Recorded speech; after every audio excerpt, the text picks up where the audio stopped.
读者问答。问：我是一个寡妇，带着2个孩子，能用来投资的资金只有约$2000，与我对股市的浓厚兴趣相比，这笔钱太少了。您能跟我一直保持联系，并不时地把你所认为的热门股告诉我吗？答：像你这种情况根本就不存在什么热门股，原因在于引发一只股票突然喷发的因素有很多，因此你提的问题应该换一种说法，即一只股票能热多久。但没有人能回答这个问题。我之所以认为向别人提供股票消息是不公平的，这正是主要原因之一。如果推荐股票的人是一位技术分析师，那么他随时可以根据盘面走势抛出自己所持筹码，但可能并没有时间，或者说可能不愿意花时间来通知接受他建议的人。因此，我建议你不要向别人打听消息，也不要听从别人的消息。问：我是哈佛大学的一名新生，没有拿到奖学金，这正是我遇到的绝大多数问题的根源。我估摸着依靠自己的储蓄、父母的储蓄以及今年兼职打工挣的钱，能勉强完成今年的学业。但是，如果明年哈佛再不给我奖学金，我就得转学到收费便宜一点的马萨诸塞大学。我很讨厌出现这种情况，既然不愿意离开哈佛，我就要想尽一切办法筹钱，以免不得不转学。我真正想做的是用投资股市挣得的钱来支付4年的学费。我知道这可能是一件很冒险的事情，不过我还是想试一试。大约在1年前，我开始对股市感兴趣，偶然间我看到了您写的这本书。这本书对我的吸引力远高于我看到的其他股市方面的书。这些书中一再强调成长股和蓝筹股，并宣称投机是一个肮脏的字眼。相对于每年获得6%的稳定收益而言，我对收益更高的投资方式兴趣更大。我认为您的投资方法正是获取更高收益的明智之举。现在我遇到的唯一困难是没有可以用来投资的本钱。我正在密切关注的股票有约15到20只。每当我看着它们向上暴涨，而自己却没能从中赚到1分钱时，常常倍感伤心。因此，我向您提议，如果您有暂时不需要用的现金储备，$1000、$5000、$10000或者随便多少，只要你愿意都可以。我想跟您借一点。我在“借”字上打引号，是因为坦白地讲，如果投资赔了，我可能无法还给您。不过，我将尽我所能的避免赔钱，等到我把最初您借给我的本钱全部还清以后，会把盈利的一部分分给您，比如说10%。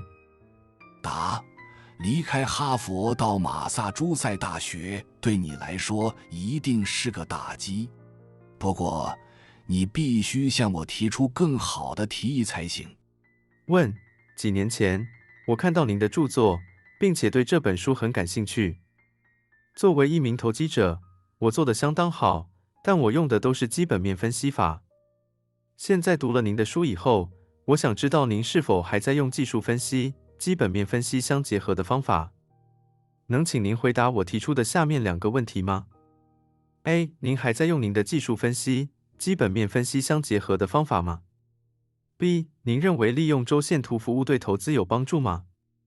答：虽然我已经知道其他方法，比如说基本面分析方法也可行，但我还在用技术分析、基本面分析相结合的方法。不过，即使对公司的优势有彻底的了解，我也会经常密切关注股票的市场走势。在大多数情况下，有一条基本的原则很适用，那就是渐进的盈利增长迟早会体现为股价的上涨。然而，有时股市会迎合当前的风尚，而忽略所有其他方面情况。B. 虽然可以说我的脑子就是会图气，但我并未采用周线图服务。从实用的角度来看，我认为周线图很有帮助。问：您研究上升区是使用曼菲尔德双周图 Manfield Biweekly Chart 吗？趋势现在确定您的箱体上下轨时有用吗？或者说，您是否只能将它们与那些已经创出历史新高的股票联系起来呢？还有，当您用历史高点作为买点时，您是否确实遵守创历史新高原则？或者说，您是否可以安全地买入一只虽然创了新高但期限较短，比如说只创了5年新高但成交量也稳步放大的股票呢？答：我没有用过曼菲尔德双周图，也没有因此而认为市场趋势线总是与个股的箱体有直接关系。我严格遵守创历史新高的原则。股票指南在了解一只股票的大体情况时，包括它的股本、平均成交量、分红和历史上的高低点等，很有用。问：您说，不管每天的收盘价如何，只要当日盘中最高价实际上已经连续3天突破股价箱体上轨，在本例中为$41，哪怕只突破了一点点就可以设置买单。我决定一旦判断出阿兰百货店 Arland Best Department Stores 的股价箱体就买进。下面是这只股票自6月15日以来的价格，请见价格表。到6月19日，我判断$45将成为箱体的上轨，因为连续3天都未能突破这一价位。我把箱体的下轨定在$43.2。到6月19日，我认为由箱体的上轨$45判断买点在$45.8，止损位应设在$44.7。但是根据我从您书中了解到的情况，好像价格必须连续3天突破箱体上轨才能设置买单。当我写这一段时，阿兰公司的股价已经连续2天突破了箱体上轨，达到了$48.8，看起来它好像不会再回到$45.8了，而这正是我认为的买点。我不需要您来判断这个选择是否明智，我知道投资成功更多的在于股票选择，而不是纯粹机械式的评价股价走势图。但是我还是想知道，您认为我把这只股票的股价箱体定在$43到$45的范围依据是否充分？还有，当我决定只有等到股价连续3天突破箱体上轨才设置买单时，我这样理解是否正确？我之所以会对此感到困惑，是因为在您的书中，您说您会在箱体上面一点点设置买单，但没有提到股价突破箱体上轨多久后才设置买单。答：你的理解是错误的。买单应该这样设置，即当股价突破箱体上轨，哪怕是一点点，是连续3天突破箱体上轨的原则并不适用于所有情况，它只适应于确定箱体的上轨和下轨。你对阿兰百货公司的投资决定是根据错误的理解做出的。让我把规则解释得更清楚一些。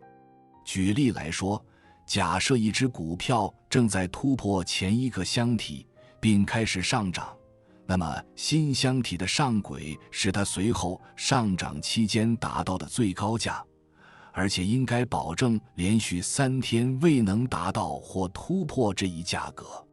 再回到你所说的阿兰百货公司，根据你在信中列出的数字，这只股票还没有达到它的箱体上轨。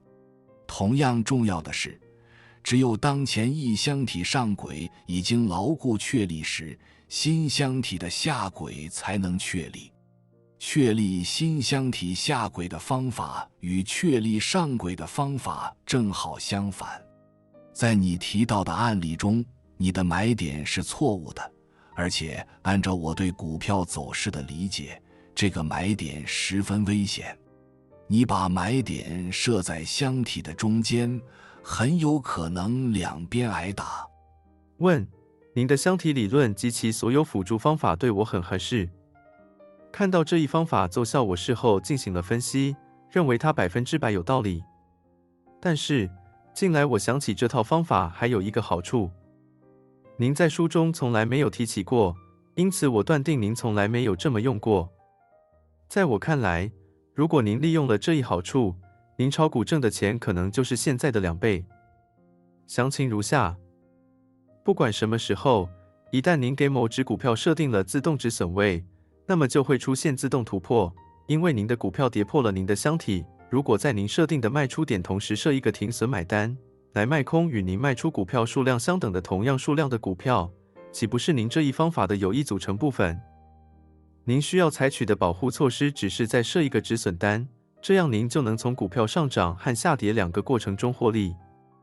如果市场确实是个熊市，那么您的获利可能翻倍。不知您对此有何评论？我对您的评论很感兴趣。一旦我听到您的意见，我将设计一个公式来寻找，实际是预测股票在当前市场中的顶和底。我不是要预测什么时候是底或顶，但是结合您的理论，效果太好了。运用这一方法，我已连续2年提前预测出顶部和底部，误差很少超过15美分。答：你的态度与其说是只关心赚钱的人的态度，倒不如说是赌徒的心理。根据我的经验，你越少为了寻找复杂的赌博机会和短期利益频繁进出，则赚钱的可能性越大。我还从经验中总结出一条，即除非你的股票还维持在其箱体里或是在上涨，否则最好远离熊市。虽然我要祝贺你预测成功，但是我只相信分析，不相信预测。问：您能向我推荐一只真正的龙头股，而不是短线冲劲足的短跑冠军吗？您能告诉我根据什么原则来卖出这些龙头股吗？我将十分感激您愿意提出的任何建议和帮助。答：任何向你推荐龙头股的人都是在猜测。一只股票只有当它表现为龙头股时，才是一只真正的龙头股。问：我自认为已经理解了您的箱体理论。事实上，在过去2个半月里，通过跟踪那些已创出年内新高的股票，我已经能够领会您的系统。不过，我还是对您允许设定的很窄的止损空间十分不解。事实上，这样做给我造成了一些损失。根据我的图表和研究，我注意到，现在所有符合您的要求的股票，其高低点波动范围都要比您允许的止损空间宽得多。我倾向于认为，您只对那些将要突破前期高点且在创出新高前不停顿地上涨的股票感兴趣。我这样认为对吗？如果是这样，则在我买到正确的股票之前，必须承受小额的损失，包括佣金和约1/2美元的止损空间。我的经纪人告诉我，这种情况更像是牛皮市 （sideways market）。这就是您所提到的不太适合于您的系统的情形吗？答：你在来信中的第3段已经回答了自己的问题。我只对那些突破前期高点的股票感兴趣。整套方法是建立在大幅快速上涨的基础上的，自然90%或更多的上市公司都达不到这一要求。至于牛皮市，一些大幅上涨的股票就是在牛皮市里出现的，而且在牛皮市里更容易发现大幅上涨的股票。问：真正困扰我的问题是，您怎么能看得过来整个市场呢？您保存了所有日常的分析报告和电报吗？在您最终决定买入某只股票前，是否做过什么图表？如果有，是哪一种呢？能给我发一篇样品图吗？答：关注市场并不困难，只要翻阅每天的股市行情表就行。就我个人而言，我的脑子就是绘图器，我是根据感觉做决策，而不是根据冰冷的技术数据做决策。问：还有一个问题，我用的是史蒂芬图 （Stevens Chart） 上的历史高点。在确定历史高点时，要考虑以前的拆细吗？也就是说，对于拆细的股票，是否应该看复权价？因为一只股票股价没有翻倍，并不意味着拆细前持有股票的人市值没有翻倍。他们持有的股票数量可能已经是原来的2-3倍了，因此对他们来说，市值实际上已经翻倍甚至更多，他们可能是股东中的大多数。答：所有图表都考虑了股票拆细，当你看调整后的价格时，已经反映了股票的历史情况，并且价格也已经过换算。实际上，对于人们决定购买、持有或出售一只股票来说，它拆卸了多少次并不重要。问：有件事想请教您，您认为什么样的成交量才算稳定适中？有一个最低指导数吗？必须等到一只股票连续3天突破箱体上轨才能买入吗？如果是这样，那您如何充分有效地利用停损买单呢？您的止损位应该设在买入价以下什么地方呢？答：对于什么样的成交量才算稳定适中，并没有明确的说法，这完全取决于这只股票以往的成交情况。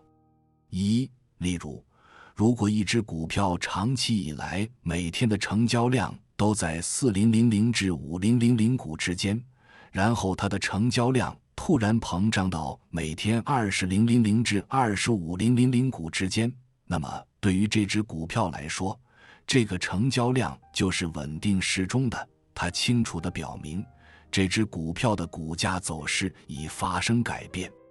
2. 买入一只股票从来不需要等到它连续3天突破前箱体上轨，我总是在突破的时候就买入。3. 我把止损位设在股票刚刚突破过去的那个箱体的上轨下面一点点。我命令我的经纪人，一旦买进股票就要立即设置止损卖单。问：我对短线操作很感兴趣，就像你一样。目前像 SCM、Sperry Rand、General Instruments、Heckler 以及其他一些电子行业的股票表现都很好。我是一个纯粹的新手，不过我真的不知道，凭我现在少得可怜的这点知识，应不应在股市中赌？答：对于你的情况，我会采纳你的建议。我很少看到由那位新手能掌握你所谓的短线操作的艺术。问：我对您书中有一点颇感不解，那就是您说箱体像金字塔一样堆积起来。我使尽努力也没能理解您的意思。您能说明一下，或者最好是举个例子吗？能举例说明是最好不过了，因为老话说得好，图画一张，言语一筐。答：我所谓的箱体像金字塔一样堆积起来的说法，自然是描述性的。它是指一只正在上涨的股票的连续交易范围，我称它们为箱体。具体形式如图所示。问：我对您书中下面2点还不太理解，您能解释一下吗？1. 关于止损卖单，一旦股票已经突破箱体上轨，并正在向一个新箱体挺进，您会继续抬高止损卖单的价格，还是会让止损位继续维持在较低的水平上，比如说维持在您最初买的时候设定的止损位水平上？ 2. 您认为参与市场博弈至少要承受得起$5000的损失，这一点让我很受打击，因为我们现在能输得起的钱只有约$1000。这只能做大量的零碎交易，还要支付额外的佣金。针对这种情况，您是否会建议我等到能输得起$5000的时候再玩儿呢？答： 1. 对待止损卖单的正确态度是，当一只股票向上突破到一个新箱体时，在它确立新箱体的上轨和下轨之前，我会把止损位保持在原有水平。当新箱体的下轨已牢固确立时，我就把止损位提高到新箱体下轨以下一点点。2. 如果我只能赔得起$1000，那么我根本就不会操作。问：我有2个问题想请教您，希望您能抽空回答。1. 如果一个箱体的范围是36又1/2到41美元，那么下一个箱体的下轨是否就是41美元呢？2. 您能就如何将箱体理论运用于商品价格走势图给我提供些建议吗？随信寄上11月的大豆商品价格图，希望您能有时间给我定出其价格箱体，时间从12月27日开始。答一：首先，我从来都不能肯定价格将进入新箱体。不过，如果一只股票确实向上突破了，我会等到新箱体确立以后，也只有到这个时候，我才能确定新箱体的下轨在何处。这一点没有人能提前预知。2. 我从来没有交易过商品。问：您现在会持有美国钢铁公司，还是会卖掉它呢？以我的年纪承受不起损失，除非确有必要，否则不可能等着很久以后钢铁行业的复苏。我问我的经纪人美国钢铁公司的股价能走多高，他可能是以经纪人应有的诚实说，他估计能到75美元。这个价位虽然谈不上轰轰烈烈的涨幅，但对我来说也将获得一笔不小的资本收益。我知道许多财经观察家持熊市观点，但是市场却在持续上涨，未来的主趋势看起来也是牛市。答：如果是我就不会买美国钢铁公司，因为我只相信成长股，而美国钢铁公司并不是成长股，钢铁行业也不是成长性行业。问：我被你的系统深深地吸引住了。不过，我还有一个问题想请教您。您在书中说，只有当股价向上小幅突破3次以后买单才有效。我对此的理解是，您会在股价第2次向上突破时设置您的停损买单，这样第3次突破就能使买单生效。我这样理解对吗？如果不对，请进一步说明。答：我在突破前设置停损买单，买入价格就设在箱体新高之上一点点。也就是说，当我认为股价要突破，而实际上并没有突破的时候，就设置停损买单，买入价格就设在我认为将要突破的价位之上一点点。一旦股价真的突破，买单就生效，买单将会自动执行。一旦买单执行后，止损卖单就设在前期高点之下一点点。设置买单前不需要有3次突破。问：在您最近一本书中的第149页，您选择的都是全年高点至少是低点价格2倍以上的股票。您认为剩下的股票都是糟粕而被忽略。但是，在书中的第183页，您在51又1/4美元处选中了 Control Data 公司，而这只股票全年的低点是36美元。您还在62又1/2美元处买过这只股票，这2次的买入价都不到其全年低点36美元的2倍。请您解释一下，一直正在上涨的股票，往往会出现跌回前期的低价箱体需要获利了结的情况。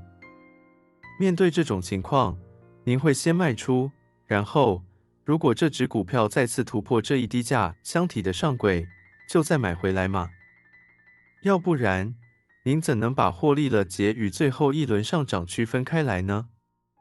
答：报纸上的全年高点和低点是截止到3月31日的，是指的前一年和最近一年的高低点。你看的可能是4月1日以后的股市行情表。稳步上涨的股票经常要在股价跌回到新箱体的下半部分时，而不是跌回到前一低价箱体时获利了结。不过，如果出现你所说的情况，我的态度是以止损卖单的形式卖出，等它再创新高时再买回来。问：虽然我还没有机会尝试箱体理论，但箱体形成的想法看起来不错。无论是以上轨价还是以下轨价设置止损卖单都不是什么新招数，但是我感兴趣的是将止损价设在离一只股票当前市价这么近的地方。如果把止损位设在当前市价之下1/2美元或$1处，根本就起不到保护的作用，因为一旦这样设置，这种止损卖单十有八九会被执行平仓。答：在随机检测中，考虑执行止损卖单自然是太危险，而且没什么用。不过，在我所说的那种情形下，我也说明了从来没有把止损卖单设在某个箱体里，我总是把止损卖单设在下面2个位置之一：一，当股价出现重大向上突破时，在突破后立即设置止损卖单，在这种情况下，止损卖单的价格就设在突破点下面一点点。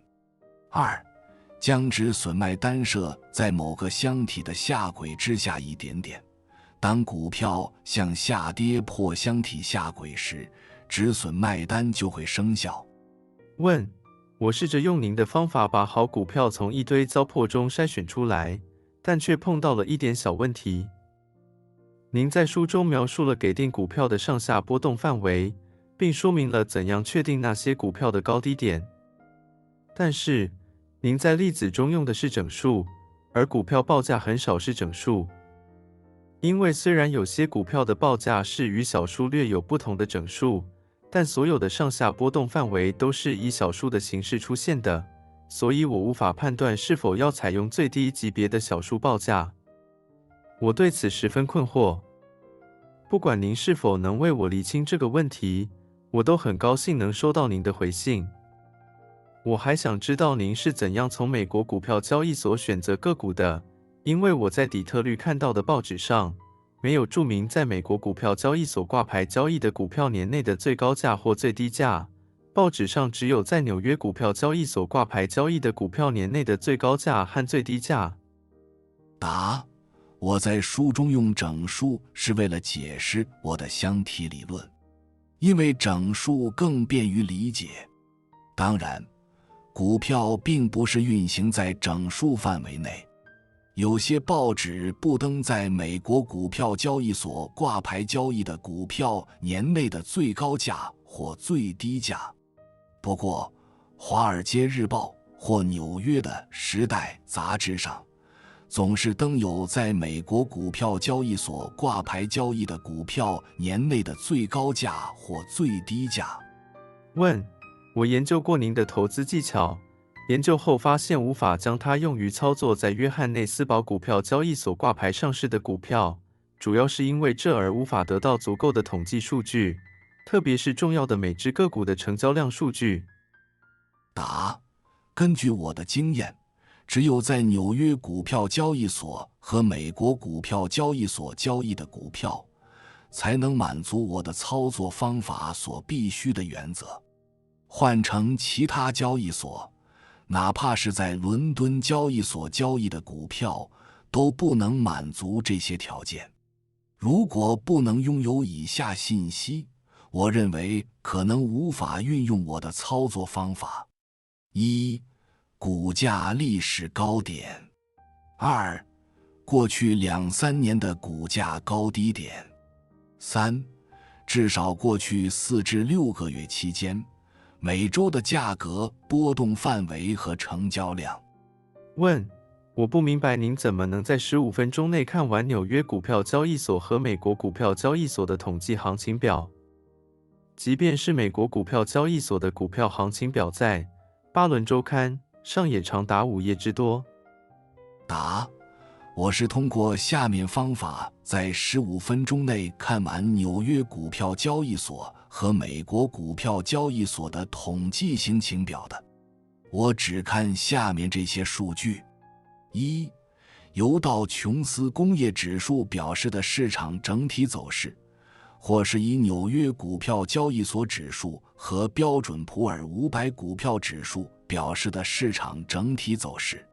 二、在我感兴趣的3-4个行业中，每个行业挑出7、8只股票，看看这些行业的走势与整体走势相比情况如何。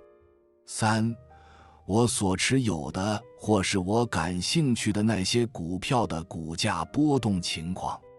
4、大概看一眼股票行情页，看看有没有价格和成交量异常变动的股票，以寻找备选股。对于没有经验的人来说，这种价格和成交量的异常变动并不明显，但对那些日复一日地关注同一股票型情表的人来说，异常的变化是十分明显的。问1，我去过纽约股票交易所的场内交易大厅，在我的印象里，如果您将止损位设在买入价之下$0.04处，那么即便不会被散户买走，也极有可能被场内交易员或股票专营商买走。新规则可能对此有所帮助。2、箱体的上轨是在连续3次试图突破正在创出的高点而失败之后确立的呢？还是在3次中包括创出高点那一次呢？换言之，您认为高点是在第一次试图突破的第一天创出的吗？3、在确定箱体的下轨时，需要3次试图跌破某一低点而未成功呢？还是3次中包括当天创出的低点在内呢？4、能在箱体确立上轨的同时确立下轨吗？